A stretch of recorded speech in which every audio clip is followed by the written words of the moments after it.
Boa noite internautas, boa noite seguidores dessa página, especialmente as seguidoras, né? Esse é o nosso segundo encontro do quadro Roda de Saia e ele será interagido com o uso de videoconferência, porque a nossa entrevistada está um pouquinho longe da gente. Hoje o nosso bate-papo será com a psicóloga Bruna Morgana, ela é de Umuarama, Paraná. A Bruna é graduada em Psicologia pela Universidade Paranaense, se graduou em 2016, é pós-graduanda em Psicologia Fenomenológica Existencial, nome difícil, né? Atua como psicóloga clínica, realizando atendimentos tanto presenciais como online a adolescentes e adultos. E o trabalho de Bruna, ele está fundamentado numa abordagem fenomenológica existencial, com o objetivo de ajudar os seus clientes a desenvolverem um autoconhecimento, a autonomia e a responsabilidade diante das suas escolhas. Além dos atendimentos, Bruna também desenvolve um trabalho de conscientização e desenvolvimento do empoderamento feminino. Isso é muito legal. E hoje a gente vai trabalhar com a desconstrução de alguns padrões e preconceitos, e é nesse contexto que o tema de discussão dessa noite, o tema que a gente vai propor para vocês e está propondo para a Bruna também, é como ser feliz com o próprio corpo. Bruna, eu espero que você sinta-se totalmente acolhida mesmo por videoconferência. E eu vou deixar que você se apresente um pouquinho e faça suas considerações. Esteja à vontade.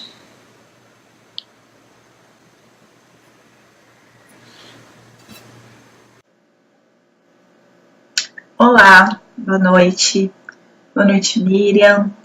Boa noite a todas e todos que nos estão acompanhando nesse final de dia. Tivemos que fazer uma pequena adaptação em virtude da distância, considerando que estamos em estados diferentes, mas tenho certeza que isso não será um empecilho e que será ótimo da mesma maneira. Bom, eu queria aproveitar, então, antes de tudo, te agradecer pelo convite, Miriam, né, para estar participando deste quadro aqui hoje com vocês. E além de te agradecer, também te parabenizar pela idealização e pela realização desse projeto, que é o Roda de Saia, que traz a discussão de temas inerentes ao empoderamento feminino. É um tema que é tão importante da gente ser discutido cada dia mais, de ser divulgado e compartilhado cada dia mais. Então, parabéns e obrigada. Como você mesmo disse, hoje nós falaremos um pouquinho dessa relação com o próprio corpo, né? Considerando que vivemos em uma sociedade onde a imagem tem muito valor. E que com isso existe uma cobrança muito grande em relação a essa imagem, principalmente direcionada a nós, mulheres. Então, é um tema que realmente é importante ser compartilhado. Ô Bruna, o Brasil, ele é um país miscigenado e a gente vive um universo de padrões corporais. Daí eu te pergunto, mulher bonita, no seu olhar, ela tem um padrão específico definido? Se existe um padrão de beleza específico para a mulher bonita, não. Na verdade, longe disso. Primeiro porque o belo é subjetivo. Não necessariamente o que é bonito para mim vai ser bonito para você, e o que é bonito para você vai ser bonito para mim. A beleza é subjetiva. Cada um vai ter seus parâmetros de beleza definidos a partir das experiências e referências com que teve contato ao longo da vida.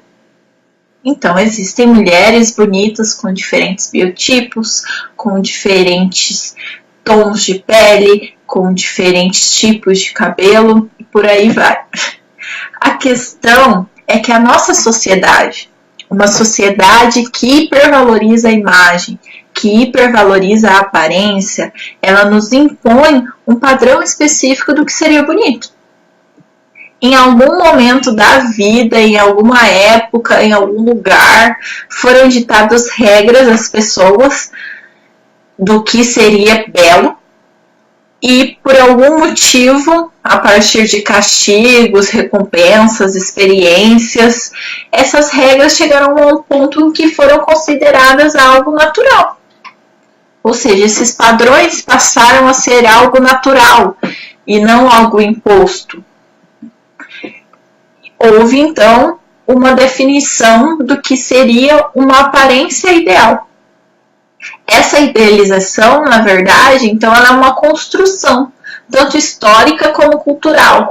Então, se analisarmos épocas passadas ou o decorrer dos séculos, né, isso é possível ser observado a partir de representações artísticas, de obras de arte, por exemplo, nós podemos identificar diferentes tipos estéticos que eram mais valorizados. Então, nós vemos desde corpos mais gordinhos aos mais magros, seios mais fartos ou seios menores, quadris mais avantajados ou não. Com isso, nós podemos perceber que os padrões de beleza, eles estão sofrendo constantes mudanças. Então, eles sofreram mudanças tanto lá da pré-história até hoje em dia, como provavelmente eles sofrerão mudanças em anos posteriores. Por quê? Porque eles são diretamente influenciados tanto pelo tempo como pela cultura de um determinado momento, de uma determinada época e de um determinado lugar também. E hoje nós estamos falando especificamente da questão do corpo, mas esses padrões que são estabelecidos e que são cobrados, eles não se limitam a isso. Eles também são direcionados às vestimentas, aos comportamentos, aos modos de vida, realmente. E a questão é que nem de longe esses padrões que são definidos como ideais, eles levam em consideração a diversidade, que é tão característica do nosso país, por exemplo, que é composto por diferentes tipos de mulheres, né? Diferentes, inclusive, deste padrão que é estabelecido. Então, justamente por não considerar toda essa diversidade, esse padrão ele é extremamente opressor, principalmente com nós mulheres. Homens sofrem com questão de padrão de beleza, sim, também, mas é evidente que nós mulheres sofremos muito mais com isso. Uma mulher, quando ela vai ficando mais velha, ela tem que pintar os cabelos, porque ter cabelos brancos é inadmissível. Enquanto um homem ter cabelos brancos é visto como algo charmoso. Então, nós mulheres sofremos muito mais com essa pressão por corresponder a um padrão dito como ideal. E com isso, como resultado disso tudo, o que nós vemos é que muitas mulheres hoje em dia elas são infelizes com o próprio corpo, com o reflexo que elas veem no espelho. E isso acaba repercutindo diretamente na sua satisfação pessoal, no modo como ela está no mundo, no modo como ela vivencia suas relações. Então, esse processo de desconstrução de um padrão que, na verdade, nem deveria existir, ele é necessário. E é um processo, realmente, de desconstruir algo que é tido como natural, mas, na verdade, não é. Ok. Obrigada. A segunda pergunta. Recentemente eu tive acesso a um levantamento que foi divulgado pela Sociedade Brasileira de Cirurgia Plástica e essa matéria ela apontava, Bruna, que as cirurgias plásticas elas seguem muito forte no país.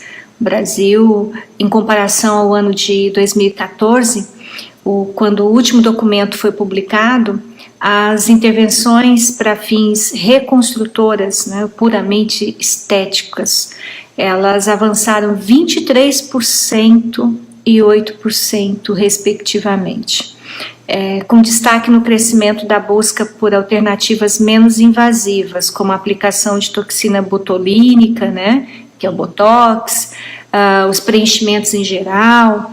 E esse tipo de intervenção, a matéria dizia que ele aumentou incrivelmente, 390% em 2 anos, e isso representa 47,5% dos procedimentos realizados no país. Em 2014, o percentual ele não passava de 17,5%. Então, aí eu vou te perguntar o seguinte, Bruna: cirurgias plásticas empoderam? Na verdade, o primeiro passo seria entender o que leva uma determinada pessoa à realização de um procedimento estético, seja ele cirúrgico ou menos invasivo, né? Se ela está fazendo isso por um desejo individual, para uma satisfação pessoal, porque tem algo que incomoda ela e que realizando um procedimento trará um bem-estar melhor, uma felicidade maior, uma satisfação pessoal maior. Ou se na verdade existe um desejo de se adequar a um coletivo, né, a corresponder a um padrão de beleza estipulado. Porque um procedimento estético ele pode empoderar, sim, ele pode auxiliar no empoderamento, né? Porém, se o intuito é se adequar a um coletivo, pode ser que essa satisfação acabe sendo momentânea. Porque esse modelo estético que é mais valorizado no momento e que nos é cobrado é praticamente inatingível. E, na verdade, essa é a intenção. Pois, quando não estamos satisfeitos com nós mesmos, ficamos sempre em busca de alternativas para suprir essa insatisfação, né? Para suprir aquilo que nos falta. E aí está o X da questão. Vivemos em uma sociedade capitalista, né, onde as concepções estéticas elas estão diretamente ligadas ao consumo. Então, esse padrão ser praticamente inatingível é um consumo também que não cessa jamais. Então, medidas e maneiras para se chegar ao ideal de beleza são vendidos como uma solução para as nossas insatisfações. Então, como eu disse anteriormente, a intenção do padrão é justamente promover esse consumo. Portanto, apesar de ser apresentado diversas opções para que nos sintamos satisfeitos, diversos procedimentos, diversos produtos, diversas opções diferentes de cosméticos e de cremes, né, para que nos sintamos satisfeitos com o nosso corpo, a intenção é que nós permanecemos insatisfeitos, porque enquanto nos mantivermos insatisfeitos, o consumo se mantém constante. Por isso que na mesma medida em que novos procedimentos estéticos e produtos são consumidos, outros novos surgem para suprir desejos que às vezes nem tinham tanta relevância antes. Então, as cirurgias plásticas elas podem empoderar, como também não. Tudo vai estar relacionado à intenção, ao desejo que levou a pessoa a realizar essa cirurgia ou esse procedimento estético.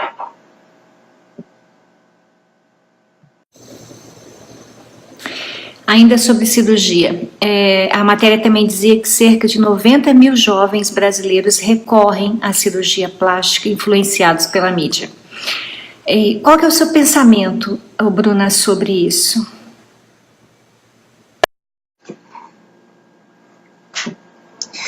Então, com frequência, a mídia veicula corpos que se encaixam em um padrão estético, seja por meio de novelas, seja por meio de matérias em revistas, seja por meio de matérias em sites, publicidades.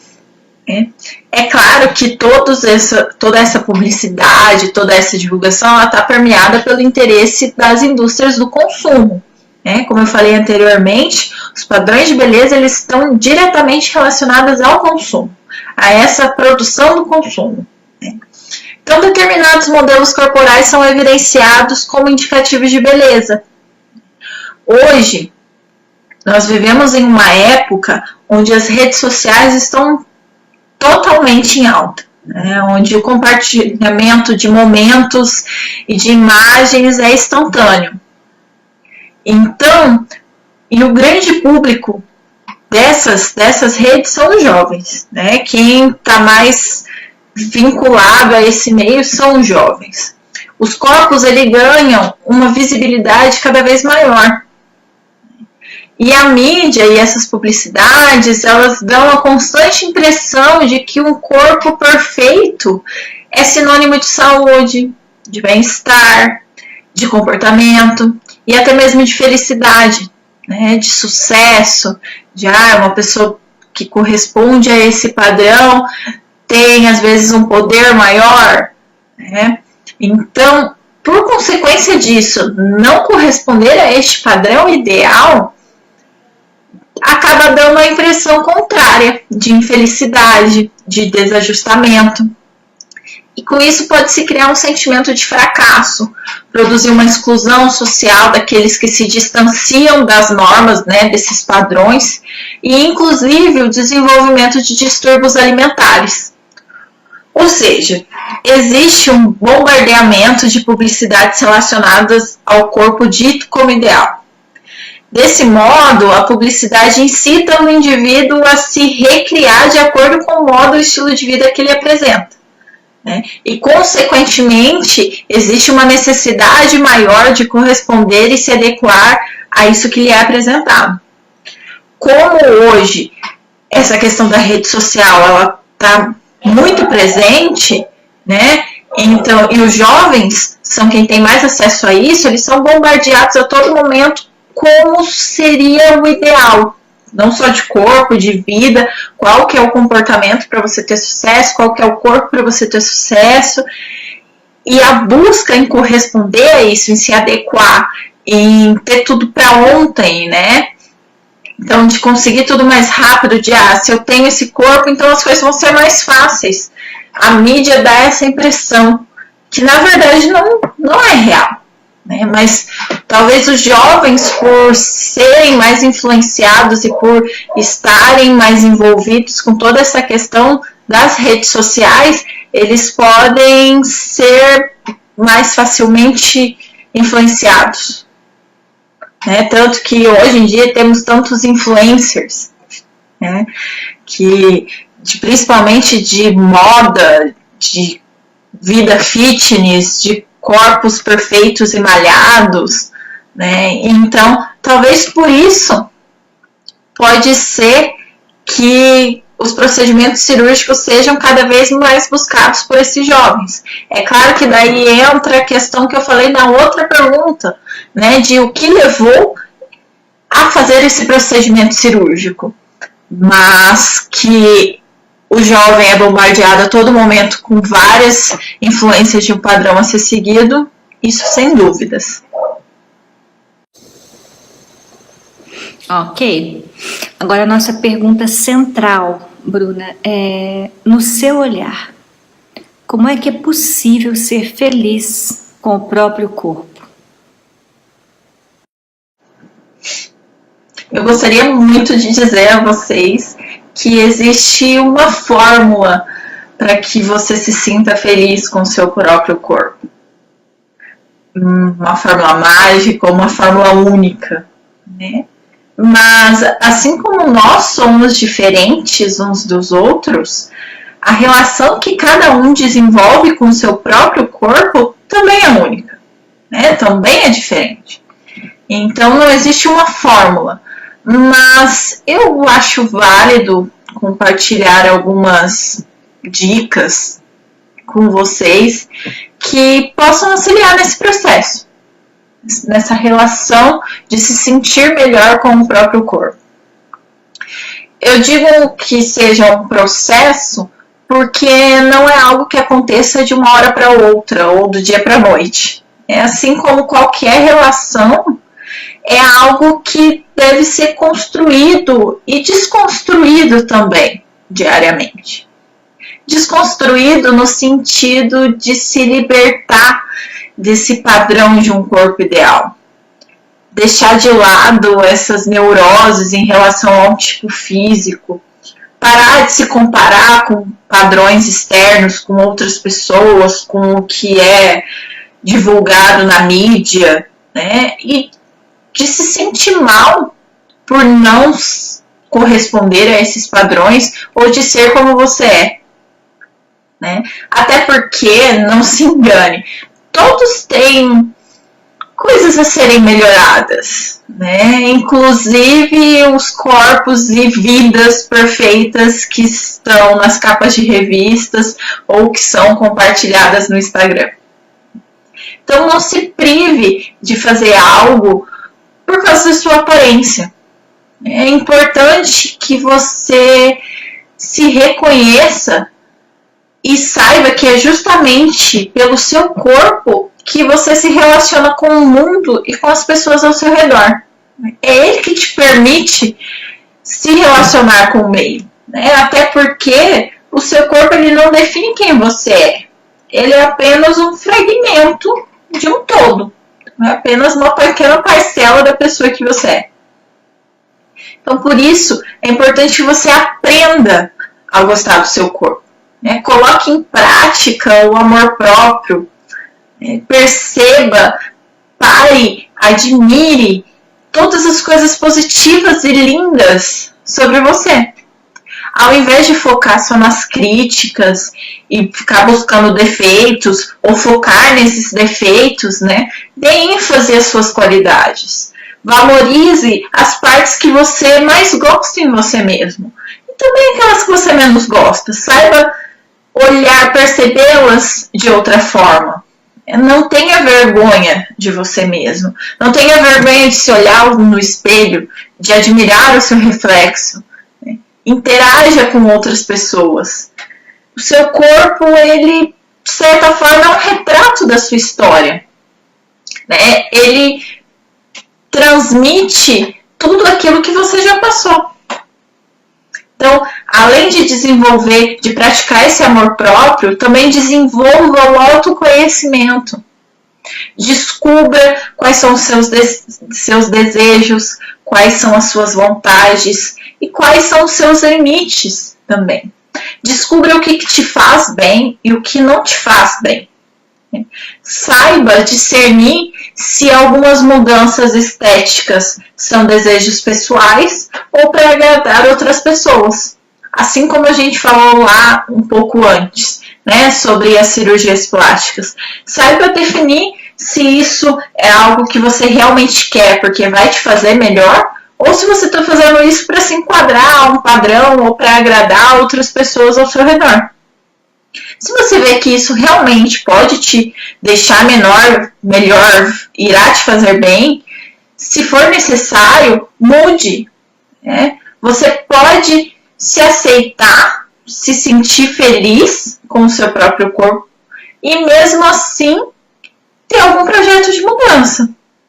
Se você acha que algo precisa ser melhorado ou que isso lhe fará bem e mais feliz, corra atrás.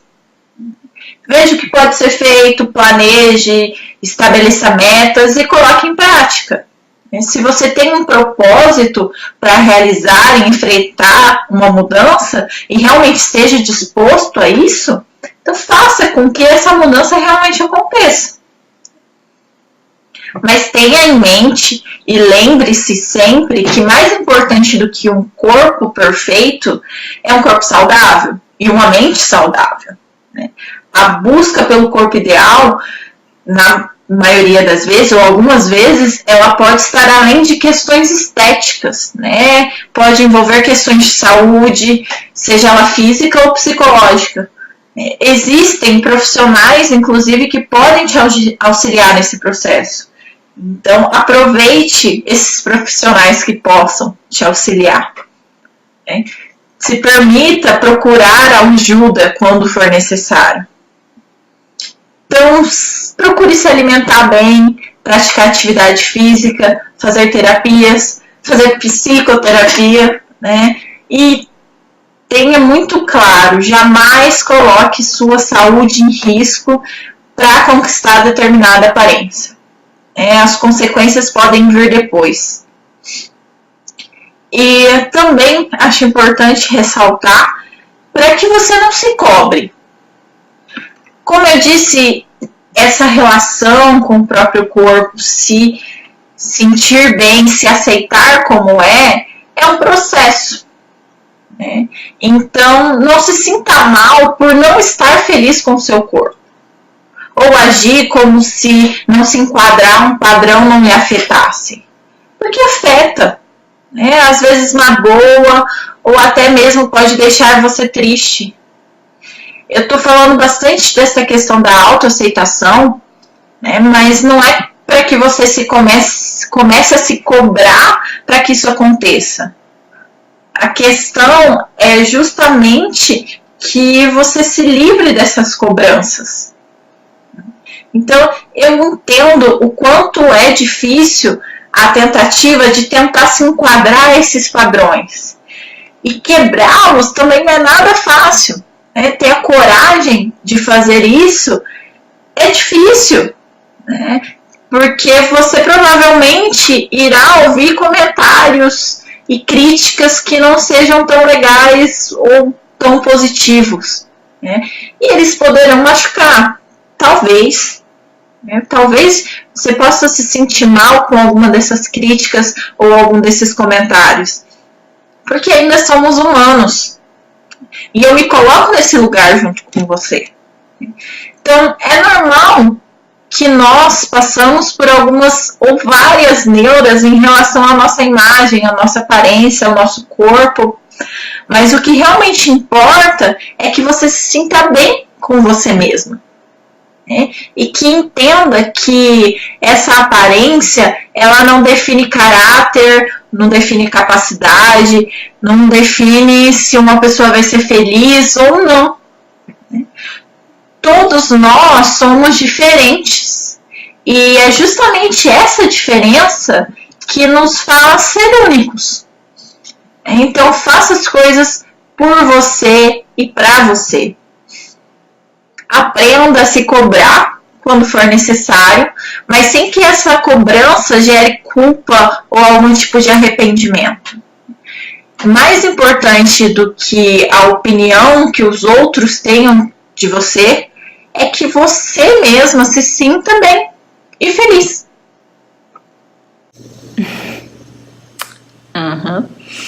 Bruna, nós estamos chegando então ao final da nossa entrevista. E eu quero agradecer de coração a tua participação nesse nosso segundo encontro do Roda de Saia. E fica aqui o convite para que você continue seguindo a página e ouvindo as próximas entrevistas. Nós teremos outras mulheres aqui falando e observando e dando dicas para o empoderamento feminino, e nos ajude a veicular e dar publicidade aí na página, nesse quadro, viu? E, enfim, muito, mas muito agradecida pelo teu carinho e por ter aceitado aí o convite. E para finalizar, eu gostaria de deixar que você fizesse o seu encerramento, o seu posicionamento final. Fica à vontade. Eu acredito que o que seja mais importante que fique claro é que não existe um padrão de mulher bonita. A questão é que se você se sente bem estando mais gordinha, ótimo. Se você se sente melhor, ou se você prefere um corpo mais sarado, ou um corpo mais malhado, mais turbinado, encontre maneiras de estar dessa forma. Então, malhe ou até mesmo procure procedimentos estéticos. Se você acredita que ficará melhor com um novo corte de cabelo ou com uma cor de cabelo diferente, mude. Se você prefere estar maquiada e mais montada, ótimo. Mas se você se sente melhor sem maquiagem nenhuma, tá tudo bem também. O importante é que você se reconheça e se conheça, né? Se empodere do seu próprio corpo. É claro que sempre respeitando ou procurando respeitar os seus desejos, as suas possibilidades e também as suas limitações, né? Percebendo que a diferença e a diversidade, elas são coisas positivas, né? Extremamente positivas. E justamente em relação a essa diferença e essa diversidade, é importante que você exerça a empatia, respeite a autenticidade individual das outras pessoas, né? É aquele clássico argumento: trate o outro da mesma forma que você gostaria de ser tratado. Pense antes de comentar algo sobre a aparência de outra pessoa.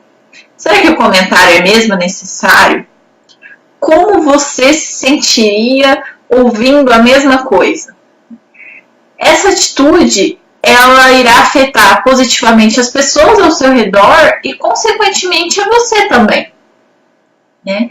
Acredito que seja isso que eu gostaria de compartilhar com vocês hoje.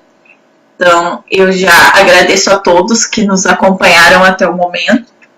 E, novamente, agradeço você, Miriam, pelo convite. Contatos. Eu tenho uma page, né, no Facebook, só procurar lá, psicóloga Bruna Morgana, que vocês já me acham. Tem o perfil no Instagram também, @psbrunamorgana. Como foi dito lá no começo, eu realizo atendimentos clínicos aqui na minha cidade, né, em Umuarama, no Paraná, mas eu também realizo atendimento online pela plataforma do Terapia de Bolso, né, que é tão seguro e tão sigiloso quanto o atendimento presencial. Então, lá na minha page tem todos os contatos, né, telefone, WhatsApp, também o link para o meu consultório online.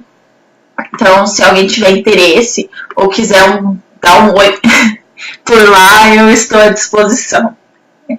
Então, mais uma vez, obrigada e uma boa noite a todos. E é isso, acabamos a nossa entrevista aqui e agradeço de coração vocês que acompanharam. Depois eu dou um alôzinho a quem deixou uma curtida, quem visualizou aí, tá? Um grande beijo para você, uma boa noite, uma santa noite e a gente volta o mês que vem no nosso terceiro encontro do Roda de Saia. Tô te esperando aqui. Beijo!